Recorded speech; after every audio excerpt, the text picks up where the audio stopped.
So this is 16:20 hours GMT, which is 4:20 p.m.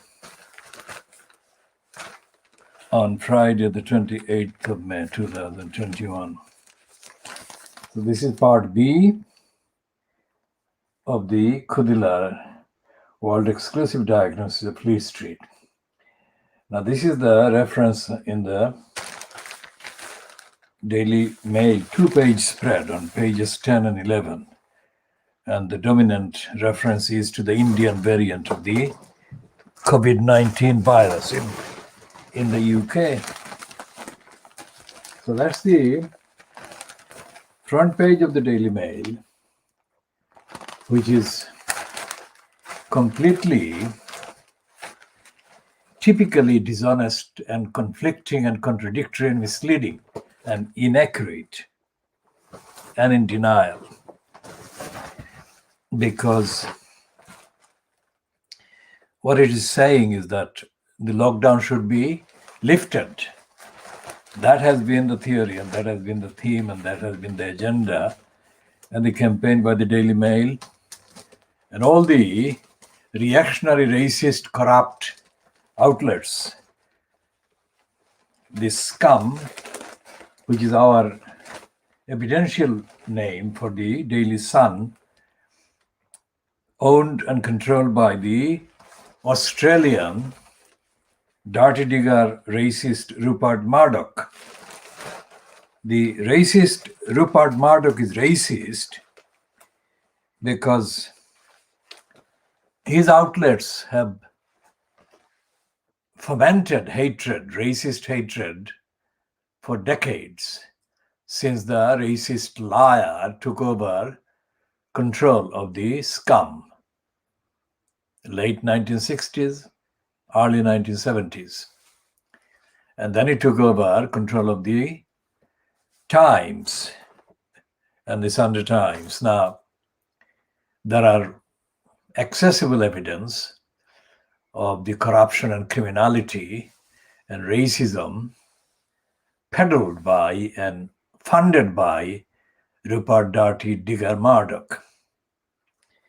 So every single detail we don't have to refer to and mention, but suffice to say that the scum, like the Daily Mail, have scant, that is hardly any, regard for accuracy, facts, truthfulness, whatever.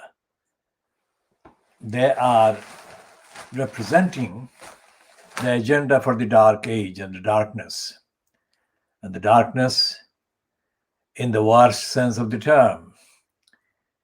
And if Dominic Cummings' evidence 2 days ago, Wednesday, the 26th of May 2021, when he appeared before the Select Committee called Science and Technology Select Committee of the MPs, if these papers, Daily Mail and the scum, are among the Fleet Street liars, branding Cummings as having given toxic, explosive,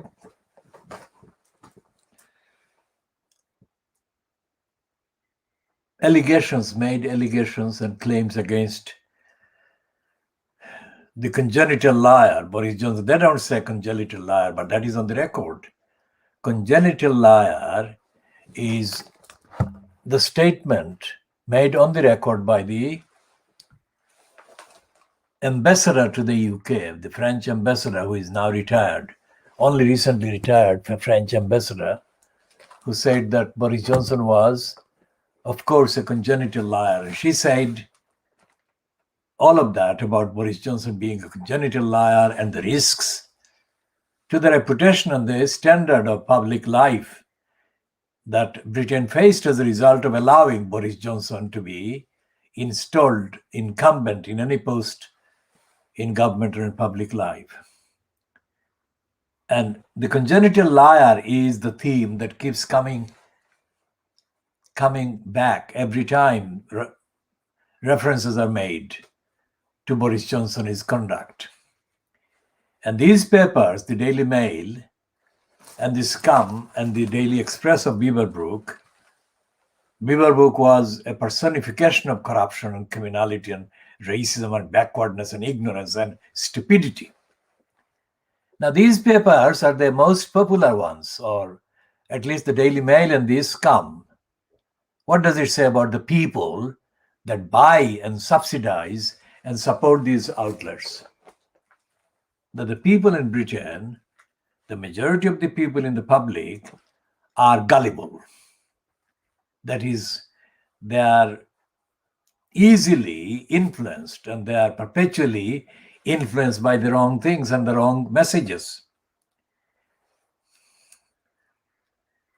So, on the front page, the Daily Mail says, on the don't steal our summer.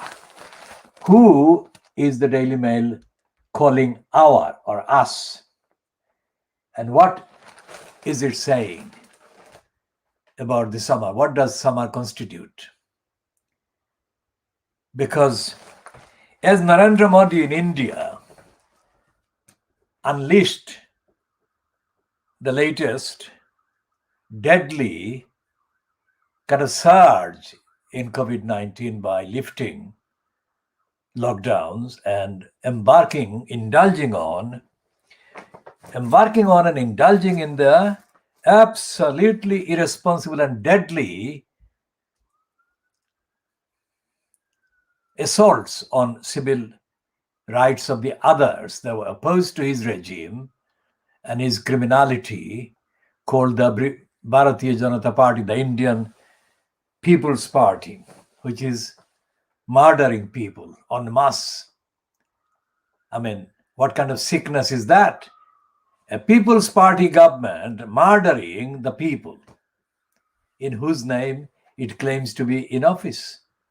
It claims to have legitimacy to be in office. Now, the Daily Mail is hiding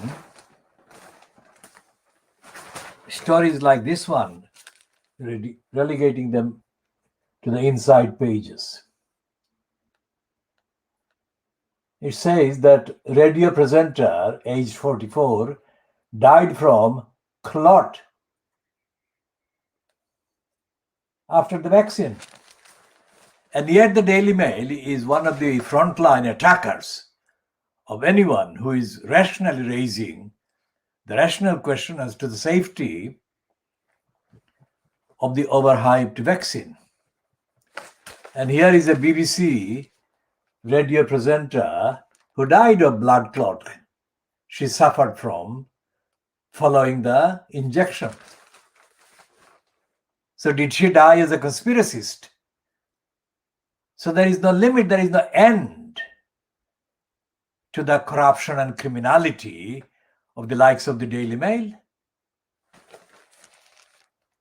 This is a story that is not made up by any conspiracist.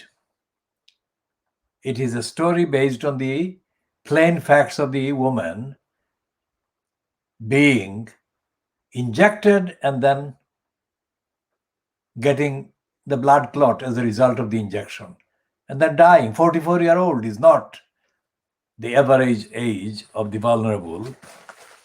And they should be running this on the front page, shouldn't they? It has got all the kind of characteristics of being an important, contextual, topical, absolutely relevant, centrally relevant item of news in context. And they relegated this to the inside page. Instead, on the front page, they are running the criminally responsible, deadly campaign to lift the lockdown and to have more vaccines. That is what they are twin kind of fronts of the criminal, negligent, irresponsible, deadly killing, antisocial agenda is.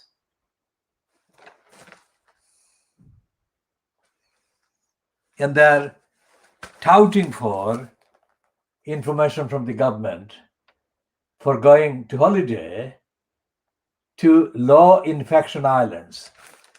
This is a stupidity and fantasy festered by the Daily Mail criminals.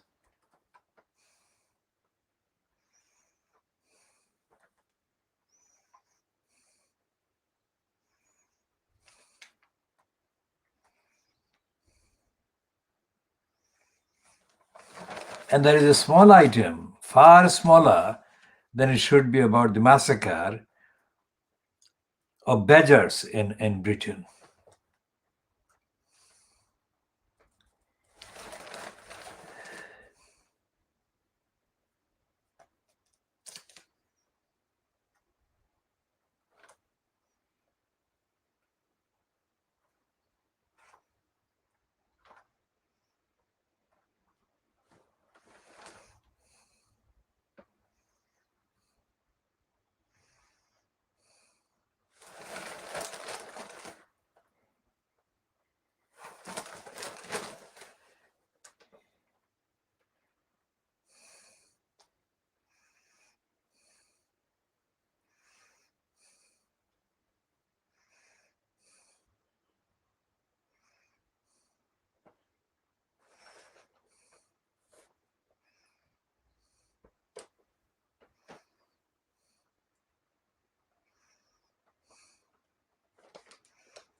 Now, there is a rare piece in the, rare piece in that, in terms of frequency, in terms of the numbers of times that they actually publish any factual item exposing big business corruption and criminality.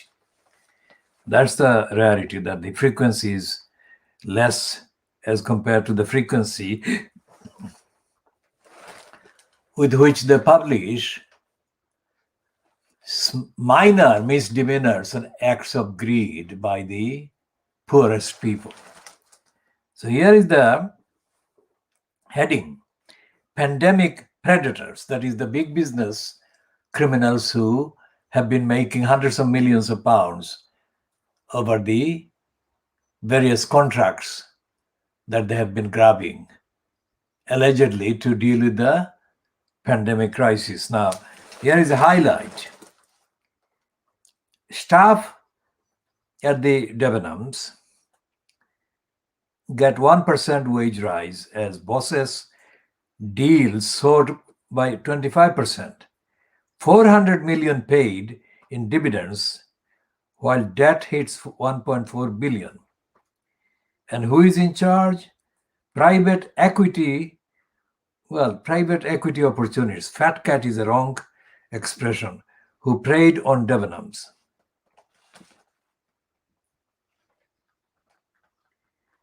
The 80 million alpha male chairman who never loses out. The chairman is paid 80 million pounds.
And there is an admission about the health crisis in terms of diabetes. It says diabetes cases double in 15 years. And a piece about Marcus Rashford, the footballer, who has been bombarded with racist web abuse. Trolls, including a teacher, target him after loss. Well, apparently, the footballer Marcus Rashford was deluged by racist abuse following Manchester United's defeat in the Europa League final. Now they're blaming him for the loss and the defeat, aren't they? So,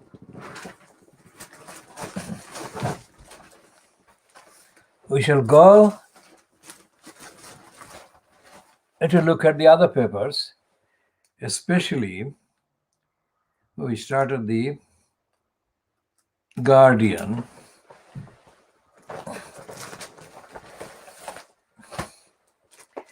So both Guardian and the Daily Borisgraph have got as their main front page piece item about Matt Hancock. Now, Hancock is a crook, not the only crook.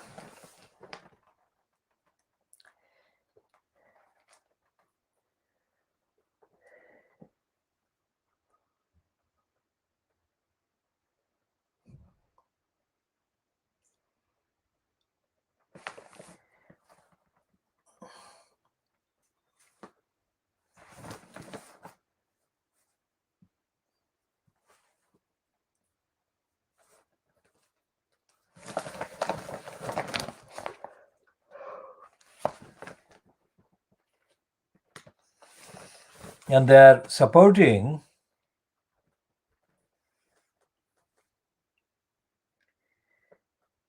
a letter from the man who's described as co-founder of the LBC radio in 1973.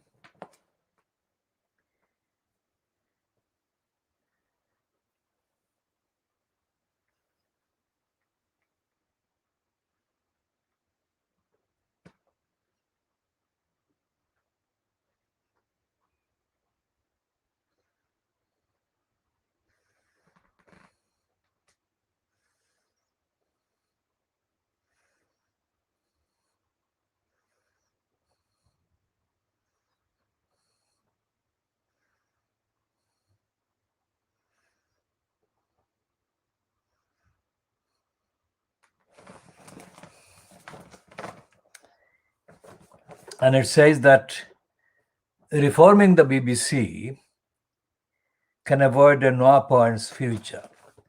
No points is a reference to the recently held Eurovision contest, which produced 0 point given to the European British entrants.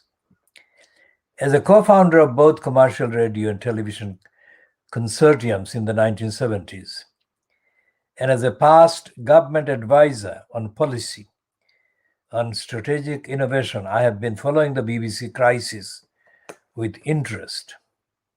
So far, there is a surfeit of noise about how to solve the problem.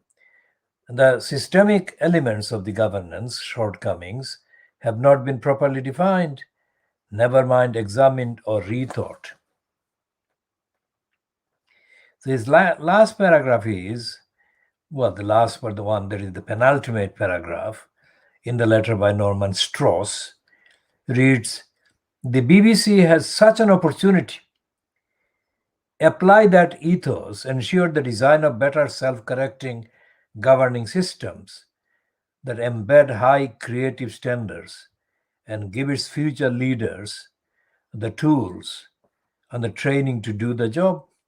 Either that or a future of repeated no points is looming over its horizon." Now, Norman Strauss is not a name that was in the public domain, and the public domain didn't exist until the internet appeared, at least not in the way that it is accessible now and referable to.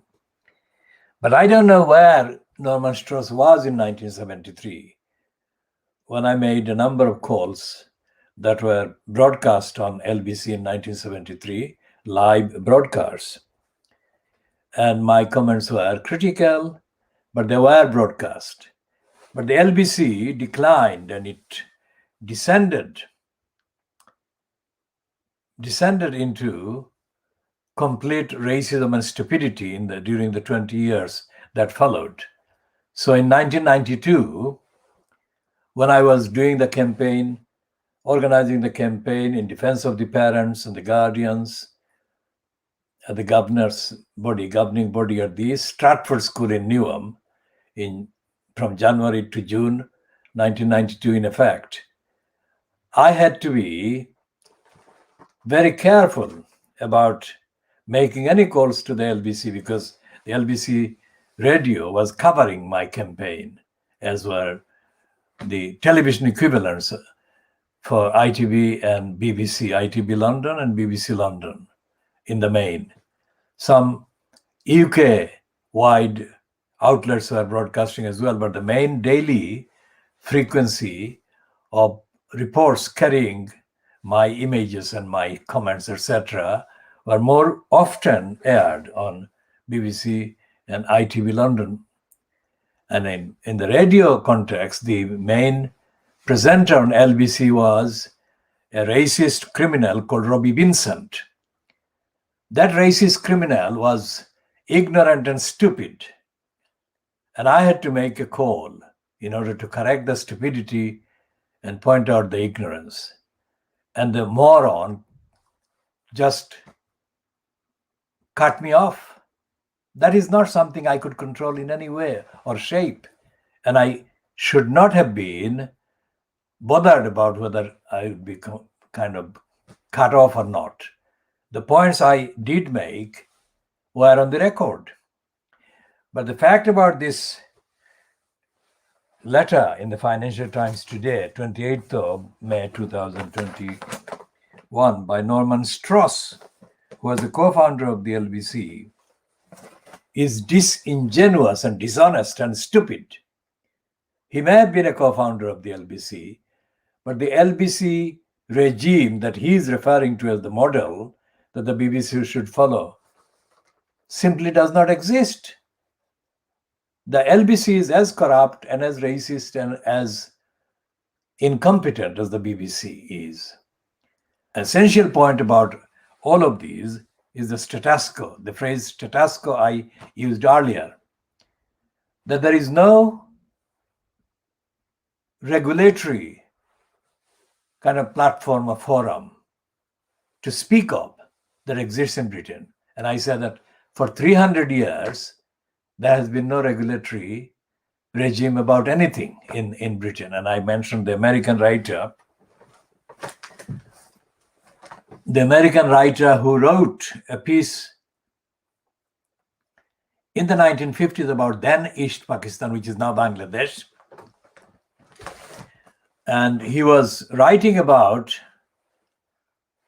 the day-to-day life as it existed in then East Pakistan in the chronological calendar decade after the British, quote, left in August 1947. And he said that after examining the various aspects of daily life, he found that there was no accountability, there was no morality, there was no ethics, there was nothing to do with any standards or any values.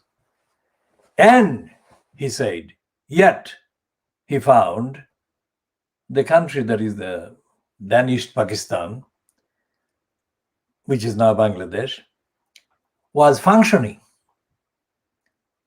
And he said that if the people day to day, in my experience and observation, lacked any adherence to, any awareness of, any compliance with any values and morality and standards and ethics, then there must be something else that is making the country function, or apparently function. And that must be the existence of God. There must be a God. Now that suggests that the man didn't operate himself on the assumption of belief in God. But he said that there must be God. This fact that the East Pakistan was functioning, despite the East Pakistanis day to day not showing any concern, regard, compliance with the awareness of respect for any standards or values. That the country was functioning, so there must be a God who is making the country function. So this is what applies to Britain. Any day, any time, any item, anything to do with the British state, British agencies, British institutions, it is about either have an inquiry like Michael Mansfield has been calling for. And I'll come to Michael Mansfield, the fraudster, in a minute. He is a licensed law trader, quote, QC, and I'm calling him a fraudster. I once met Mansfield in Chancery Lane, and I offered him a civilized compliment, generally, in the 70s.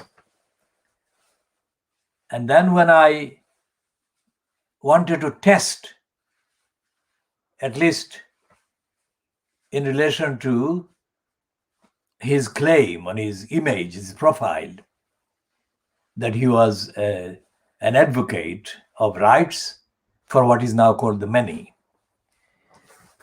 I tested him, say, 12, 13 years ago, through one of my organizations, one of my campaigns. And I found that Mike Mansfield was a liar. He was another liar, licensed law trading liar. Out of thousands of licensed law trading liars, that is to say, licensed barristers, licensed solicitors, licensed legal executives and licensed members of the judiciary who are either licensed barristers or licensed solicitors. More often they are licensed barristers. So the judiciary, the judges, the judiciary is supposed to be one branch of the state. One is parliament and one is the judiciary.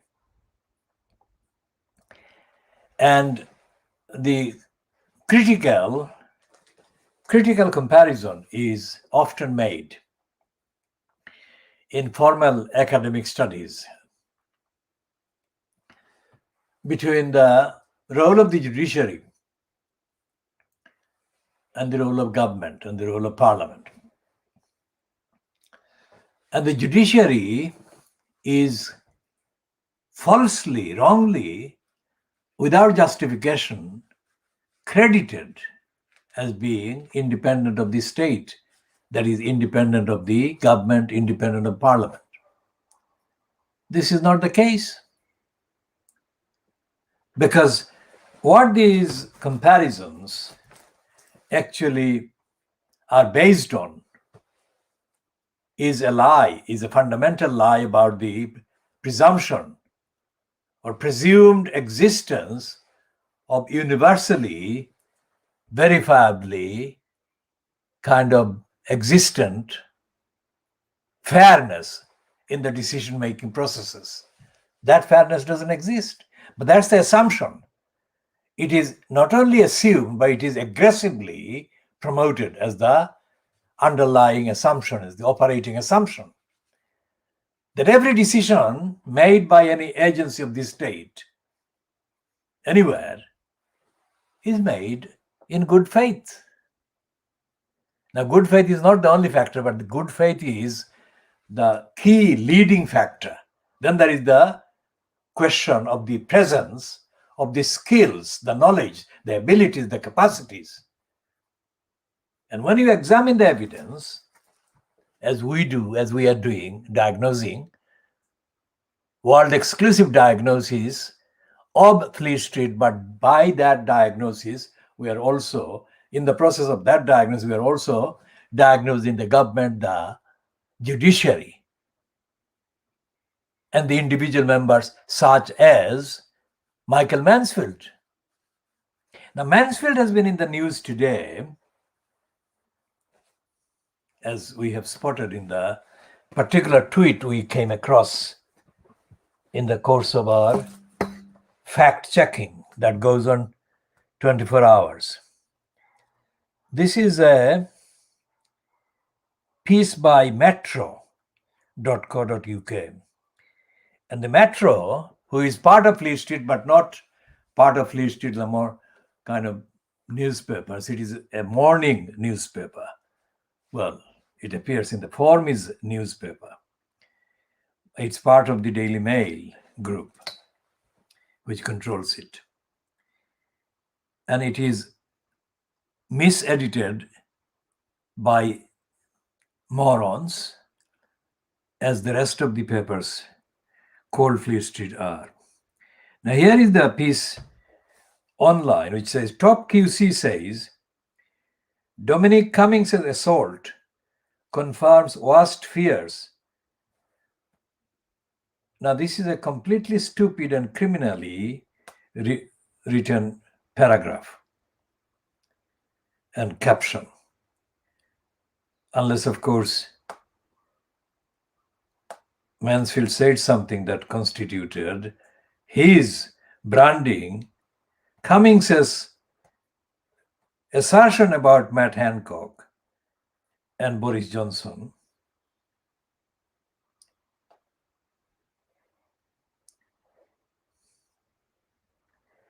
as constituting assault. Let's go back to the one that is talking about assault. And it's very, very important to understand the words.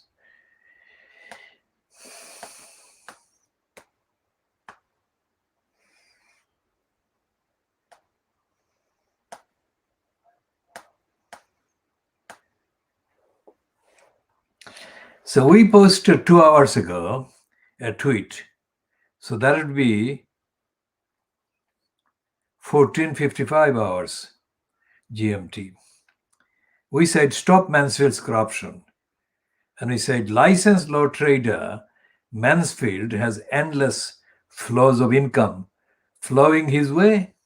Public inquiries at the river he totally welcomes. Mansfield is corrupt and is not campaigning to end the corrupt inquiries culture. Now, in the caption to the picture they're running, this is the picture of Mansfield on the right and Cummings is shown separately on the left with his hand raised.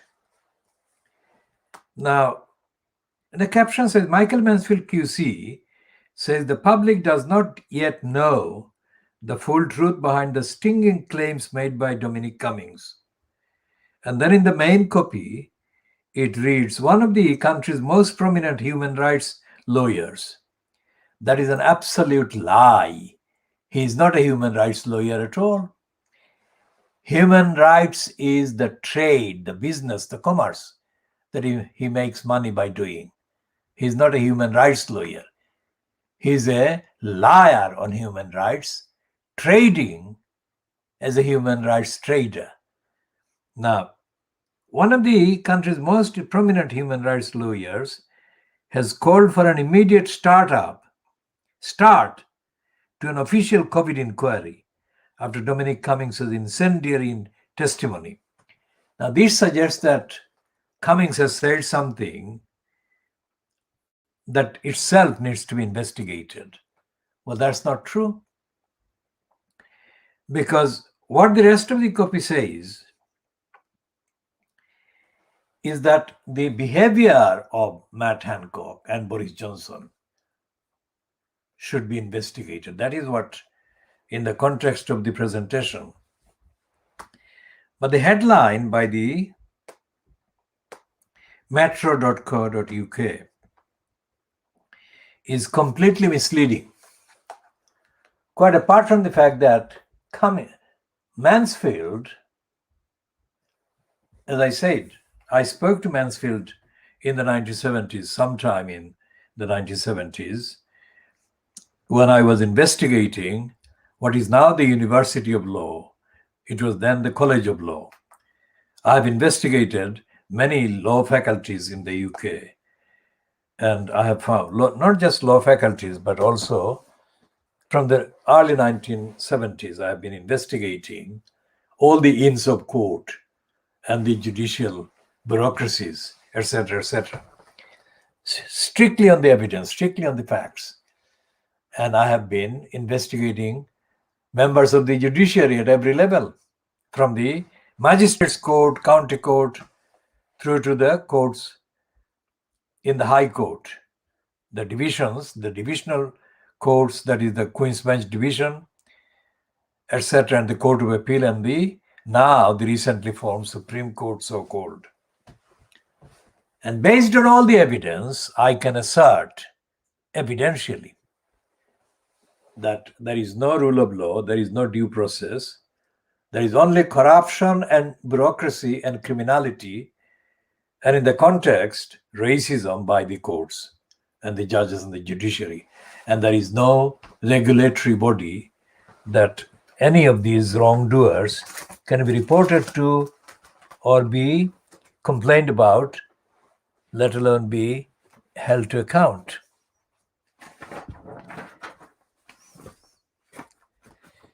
And so therefore, these are the papers that we have been looking at, and they don't contain the evidence that substantiates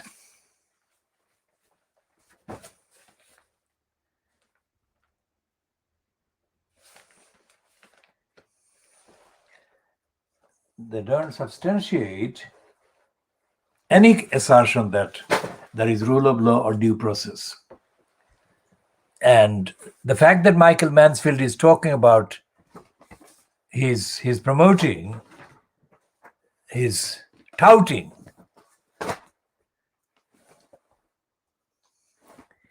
He's touting for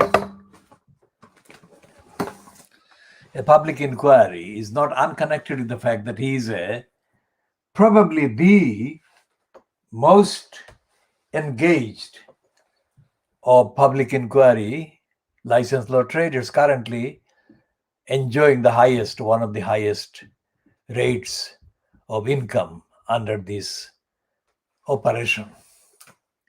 He's already chairing one inquiry connected with the COVID disaster, and he wants a bigger inquiry, which is part of the other licensed law traders' calls about the COVID handling. Now, we don't need, if in a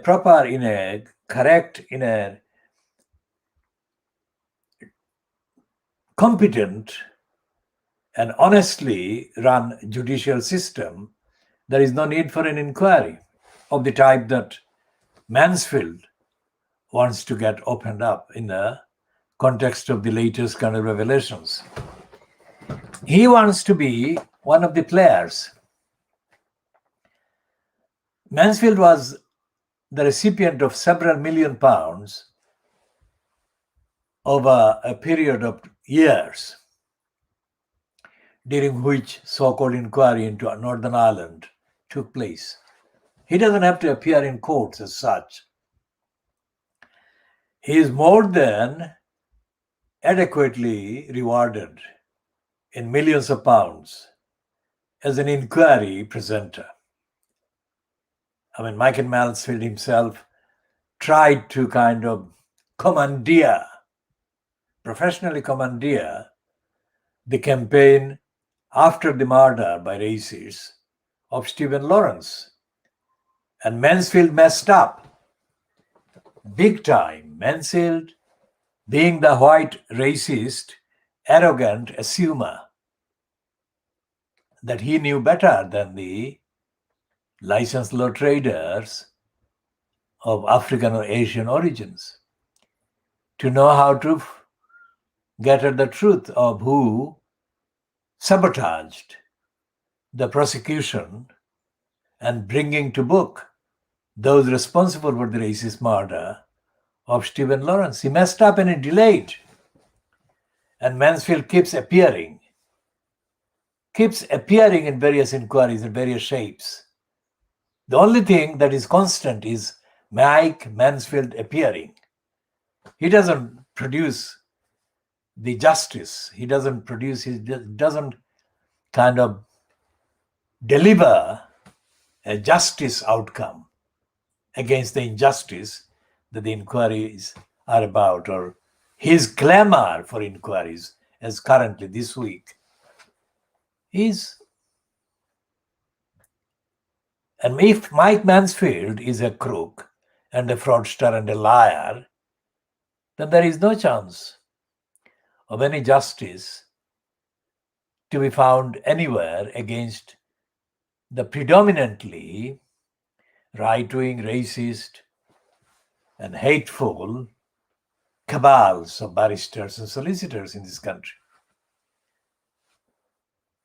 Every time I say barristers or solicitors, should be assumed that I'm saying it within quotation marks, unless I expressly say that the quotation marks don't apply in the particular context of a particular reference. I mean, for decades I've been investigating various parts of the judiciary, various parts of the licensed law trade, various parts of the elected pretenses of democracy.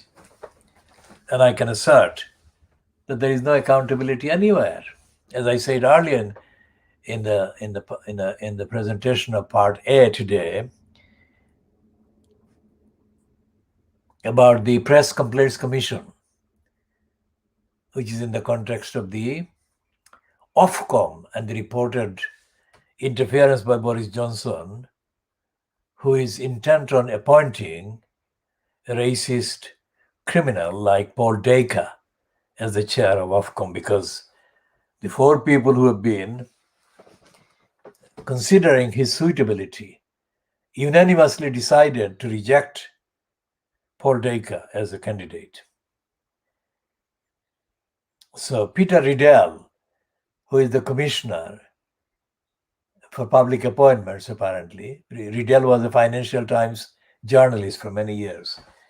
So Riddell is now supposed to be targeted by Johnson, who is intent on making sure that Paul Dacre is appointed. And it has been said that even if the Appointments Commission or committee reject Paul Dacre, the government doesn't have to accept that rejection as final. And this current man in post as the Secretary of State for Media, an infant, a moral and intellectual infant called Dowden, is likely to toe the line that Boris Johnson asked them to do. And Dowden may say that he has decided that Paul Dacre is the most suitable candidate. Now that would be if Paul Dacre or somebody like Dacre is foisted on the Ofcom outlet or outfit as the chair, then that would be as part of the agenda that Boris Johnson set out, kind of creepily set out, not expressly, transparently, before that December 2019 general election, that he would smash up the BBC and he would smash up the judiciary. Now, the fact that these are two serious kind of assertions and aims, an ordinary rational person coming from Mars would think that Keir Starmer, who is still festering as the leader of the opposition, would have made something of this corruption and criminality of the most brazen type. But there is no squeak, there is no sound of even realization by Starmer that this is what Johnson is up to. And we shall be talking more about all of those issues and aspects in due course. Now we talk about the need to get rid of the corrupt post of executive mayor, elected mayor in Tower Hamlets. Why do we do that? Because as Una King said in her 17th of June 1978, said that again, in her 17th of June 1998, not 78, 17th of June 1998 appearance at the PMQ's Prime Minister's Questions. And I'm reading nothing. I'm only saying it from memory. So therefore there was this confusion with 78 and 98. I'm not looking at a script. I'm just sitting there and speaking, presenting this verbally. And when Una King stood up during the question time, Prime Minister's questions, on the 17th of June 1998, she referred to the Jarvis Index or Jarmin Index or Jarman Index. Probably it is spelled Jarman, Jarman. Now that was an index to measure, or used at the time, to measure the level of poverty and deprivation. And she cited that Jarman index, not with a G, but the spelling is Jarman, Jarman index. She said, and let's see if we can find this quickly.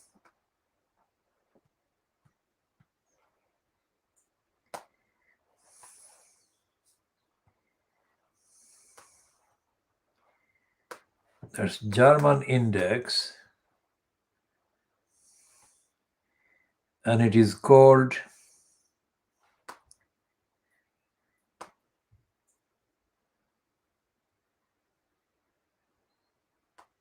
It's one of the indices, let us say, a number of indexes, let's say.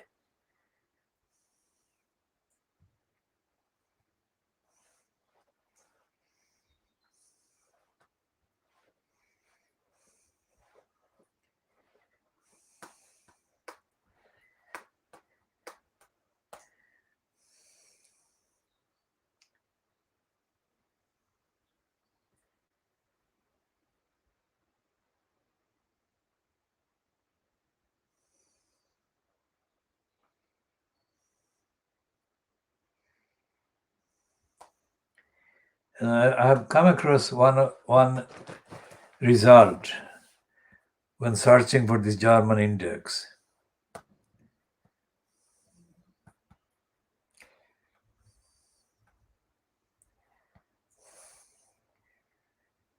Which is headed 100 Great Britons. So Una King is described as a great black Briton, 100 Great Black Briton.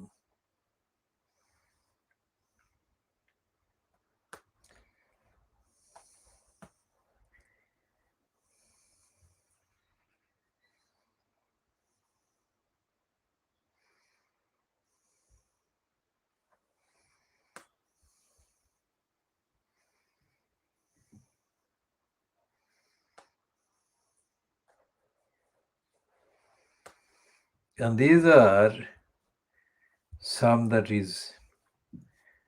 are listed, these indices. 1998 Department for Education had these indices. German, Carstairs and Townsend. These are scores for words. Index German 1984 versus the Townsend Material Deprivation Index. And so Una King mentioned that according to the German index, which was less radical than the comparable Townsend, and we shall come to Townsend later, not necessarily in this edition, but we shall.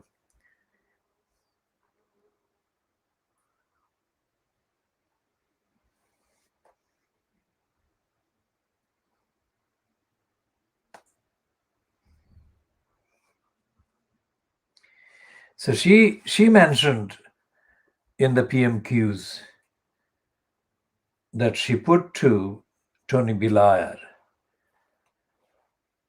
that Tower Hamlets, according to the German index at that time, on the day of her question, the 17th of June 1998, the Tower Hamlets was one of the most deprived boroughs in the country. And she referred to the constituency. Of course, because the constituency she represented at the time, 17th of June 1998, was, of course, Bethnal Green and Bow. There was another constituency, which was occupied by Jim Fitzpatrick, Poplar and Limehouse, or Limehouse and Poplar. These were the two constituencies, and there still remain two constituencies that in terms of representation, so-called, to the House of Commons, together constitute all the parliamentary constituencies that Tower Hamlets corresponds to. Now, Una King said to Tony Blair that she was representing one of the country's most poorest or most deprived boroughs, according to, she said, the German index. I mean, that was 1998. So 23 years ago, calendar years ago. I absolutely doubt that even 1% of the population in the constituency knew what the hell she was talking about, German index. And I don't believe that position has changed.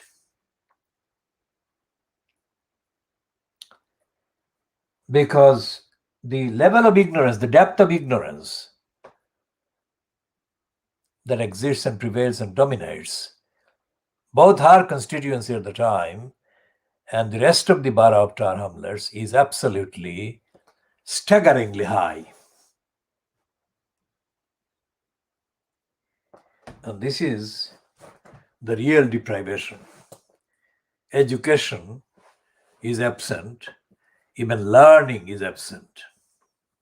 Education is, in my definition, a higher level than learning. Education,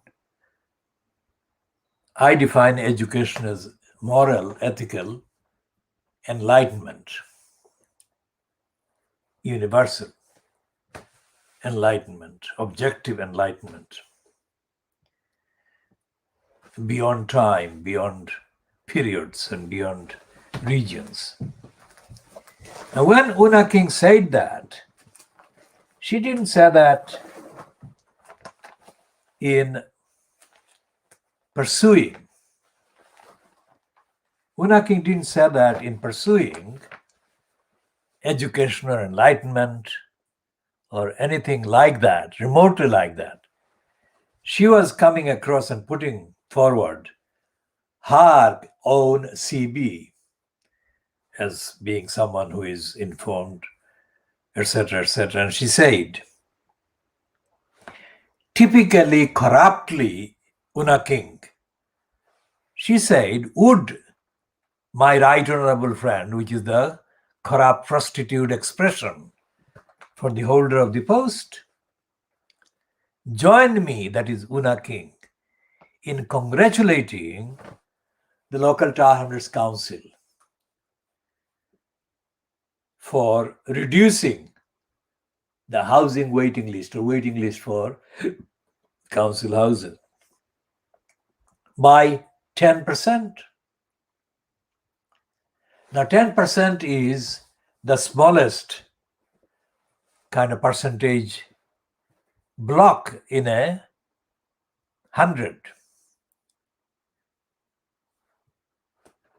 1/10. So it leaves out the 9/10. 9 groups, 9 sections, 9 collections.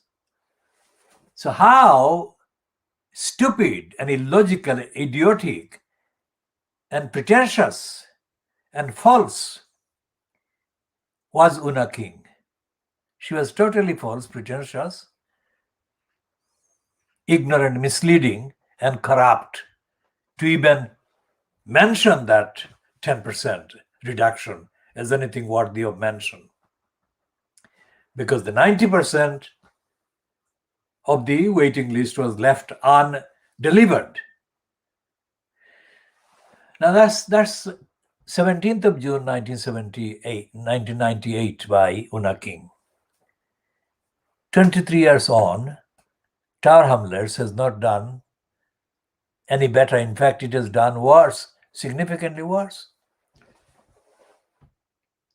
And 4, 5, 6 years after she made that stupid invitation to Tony Blair on that stupid statistics,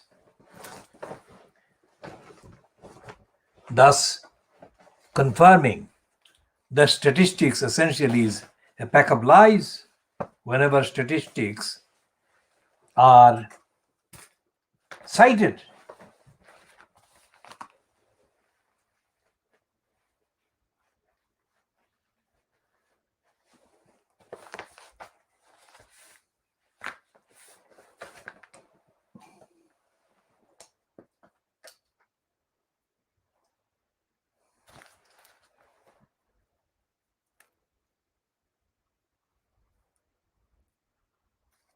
now here is the times today. We're moving on from Una King, but we'll go back to Una King in a minute.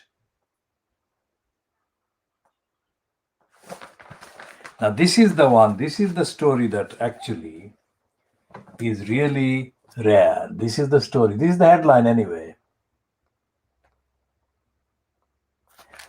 The story headline says, police failings exposed as thousands of at-risk girls go missing. This is the one that we are going to talk to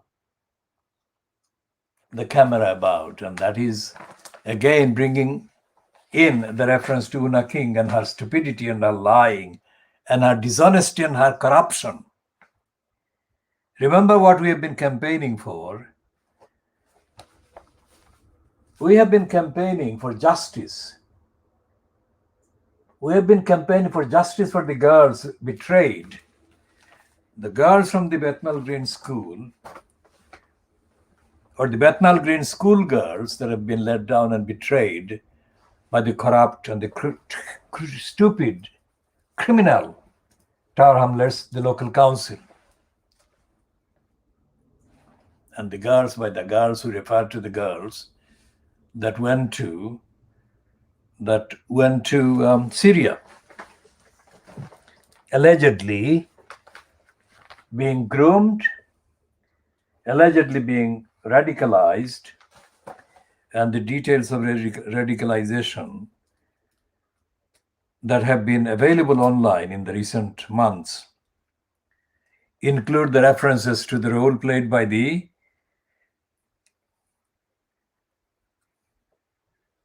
Sisters Forum, as mentioned in the Wikipedia entry on Sharmina Begum. The Sisters Forum allegedly situated in a place called the East London Mosque in the Whitechapel Road in Tower Hamlets. Now, that is a direct assertion, factual assertion by Wikipedia about the role played by these so-called Sisters Forum based at the so-called East London Mosque in the Whitechapel Road in Tower Hamlets. The role they played in grooming, radicalizing and sending the Sharmina Begum, name sounds similar to Shamima Begum, but this one is a separate one from and not the same person as Shamima Begum. So Sharmina Begum arrived in Syria in December, or she left for Syria in December 2014. And she was later, a few months later, joined by the three girls, including Shamima Begum, Amira Abbasi, and the other girl. And all of these four girls were betrayed by the Tower Hamlets local council, which neglected the council's safeguarding the children duties owed to these girls. And as I've said, and as any objective observer would say, if the council, the Tower Hamlets council, was actually bothered about doing the job, discharging the duty and safeguarding these children, these girls, then they would have done everything, whatever the number of things that they would have done, but everything that the safeguarding duties warranted needed to be done by them in order to make sure that the girls' safety and safeguarding was guaranteed and the girls were prevented or precluded or saved from leaving home and leaving the UK, going anywhere near Turkey, let alone Syria. Tower Hamlets Council did not do its duties. And we have covered factually the various stages and the details, and we have identified the negligence in the person of Lutfur Rahman, who was for calendar years.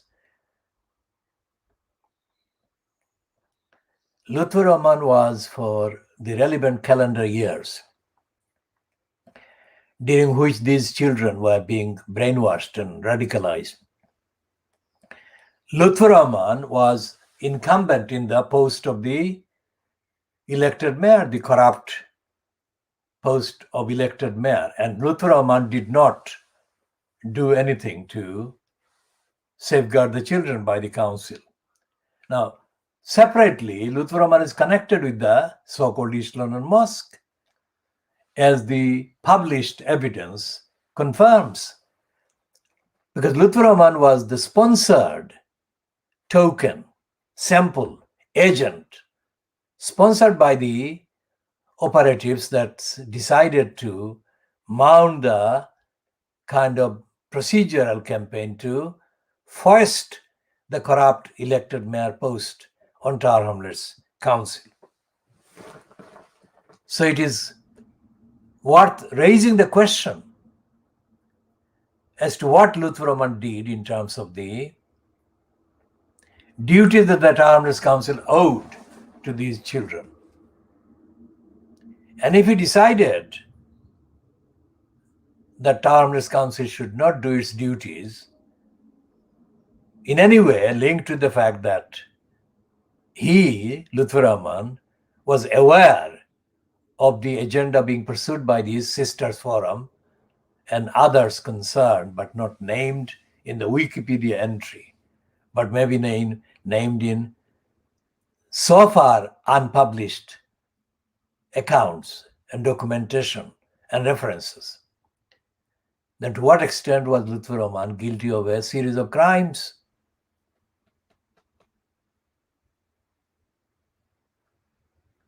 And the same thing applies to John Biggs. What are the criminal perpetrations by John Biggs about the safeguarding duties Tower Hamlets Council owed and still owes to these girls? Because when Lutfur Rahman was kicked out of the corrupt post of the executive mayor by Richard Morey, who acted as the election commissioner, and on 23rd of April 2015, Richard Morey kicked out Lutfur Rahman from that post. A few weeks after that event, John Biggs was inserted into the same post of elected mayor. So that was 2015. Now, 2015 up to 26th of February this year,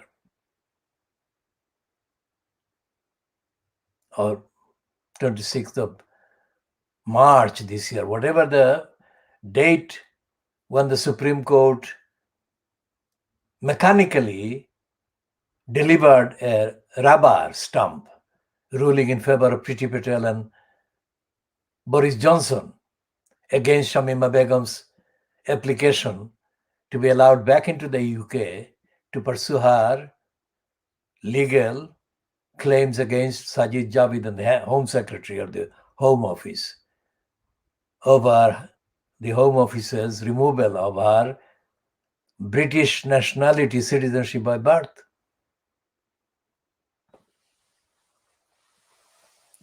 So it's the same Tower Hamlets Council, crooks and criminals, serial crooks and criminals and liars, that expose these four girls to the dangers that they are in and they have been in, which is the council that Una King was praising and asking the then Prime Minister, so-called, Tony Blair, to join her in congratulating. Now, that was 17th of June, 1998, when Una King spewed the stupidity in praising Tower Hamlets, the Council of Crooks. 5 years after that praise, Una King the crook took part in the same corrupt council's destruction of rights of the council housing tenants and residents. As a part of this scam fronted by the overhyped working class Deputy Prime Minister John Prescott the crook, Prescott destroyed the council housing stock in Tower Hamlets by putting extreme pressure on the crooks of Tower Hamlets Council to hand over what is now billions and billions of pounds worth of housing council housing property to the gang of crooks and criminals known as Popla Harka, and later to another gang of criminals called Tar Hamlets Community Housing, and to smaller, less widely known gangs of criminals operating in Tar Hamlets, including the kind of distorted and disfigured and kind of abandoned, if ineffectively, the cooperative called Spitalfields Housing Cooperative. All of these gangs were allowed to operate as criminal gangs to take over billions pounds worth of council housing properties.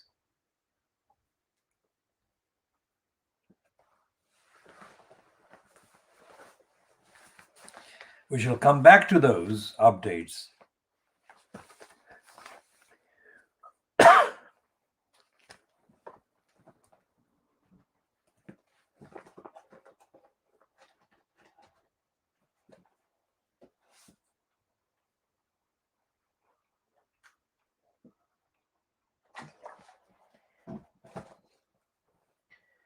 Now, this piece on the front page of the Times today, which says it's a Times investigation, and it is headed "Police Failing Exposed" as thousands of at-risk girls go missing. Anyone who has been watching this program, the KhoodeelaarTV television channel, would recall that we have been publishing extensive, exclusive diagnostic analysis and commentary about the particular behavior of the northern English areas, or the behavior of the Labour Party, the local Labour councils, the locally deployed or engaged police forces, and the relevant local community leaders, so-called, mainly attached to the Pakistan origin demography, parts of the demography. Because we have condemned and we continue to condemn the role of these community groups that actually are in action, in effect, as stooges and agents of crooked local Labour Party councils and Labour Party groups. And we have been saying for months, in the context of this platform being available on as a broadcasting platform, that the police colluded with the criminals, and the police colluded with the leaders of the so-called Pakistan origin groups, and the police colluded with the local criminal councils. And the police not only neglected these girls, mainly white girls, victims, they on many occasions even conspired to bring false charges against these girls and hounded them, harassed them, and made their life absolutely miserable. So today's Times is not something that we treat as news at all, but we notice this just as reference. And it's an investigation they're saying, and the name is, well, the names they list as investigators are George Greenwood, Paul Morgan Bentley, head of investigations, and a name Fiona Hamilton as crime editor. And the first paragraph of this piece in the Times, today, Friday, the 28th of May, 2021, reads, "The police and social services have been accused of failing thousands of girls as young as 11 who have been repeatedly reported missing while at risk of sexual abuse. One child in West Yorkshire has disappeared 197 times in 3 years, despite being known to the authorities as a potential victim of sexual exploitation. An investigation has found that is what they're meaning, their own investigation. Internal police reports include a finding that there is little evidence of the exploiters of being investigated. And child protection experts said that officers wrongly regarded victims who went missing repeatedly as lost causes. The findings come a decade after an investigation by the Times revealed mass offending by predominantly Asian criminal gangs in northern towns, including Rotherham, where more than 1,400 children were exposed to severe levels of violence and sexual abuse by groups of men. Now, those groups of men are predominantly men of Pakistani origin. They may have been born in England, but the overwhelming majority of these criminals are of Pakistani origin.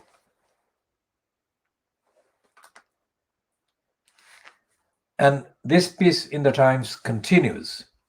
Several forces did not comply with the request from journalists to disclose internal reports on their policing of sexual abuse cases. South Yorkshire, which is responsible for Rotherham, cited highly sensitive information in its refusal to cooperate with the journalists. Missing episodes are recorded when parents or social workers cannot find a child who is known to be at risk of sexual exploitation and call the police. The majority of victims are underage girls, and many are thought to run away repeatedly to visit older abusers who groom them with money, alcohol, and drugs. Now, the Times investigation also revealed children known to be at risk of abuse, some as young as 11, have gone missing more than 55,000 times in Britain over the past 3 years, I'm adding, alone. Police intelligence reports admit significant gaps in knowledge around child sexual exploitation and a failure by some officers to record any information about suspects. One teenager with learning disabilities was filmed being abused by a group of men, but police initially took no action because she claimed that it was consensual. High Court judges have complained to the government that councils are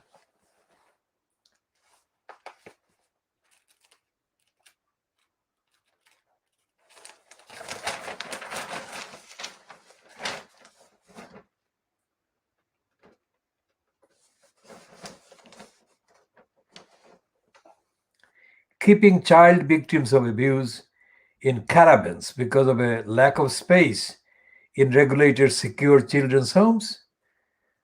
Forces tried to cover up failings by redacting potentially embarrassing findings in the reports.